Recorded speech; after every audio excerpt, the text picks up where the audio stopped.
You are looking at Julian's pronunciation guide, where we look at how to pronounce better some of the most mispronounced words in the world, like this other curious word. But how do you say what you're looking for today?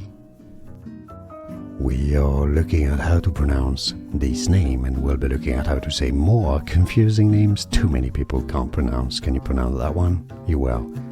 Huey. Yeah, for some reason, Hugh-E. Well, it makes sense. The U is often pronounced as Hugh, and then EY is E. Huey. It's easy, and now you know. Like this video if you found it useful. Appreciate your support. More videos for you here to learn more. See you there. Thanks for watching. Here are more videos on how to pronounce more confusing words and names too many mispronounced. Like this video if you found it useful. I appreciate your support. I'll see you soon, and thanks for watching.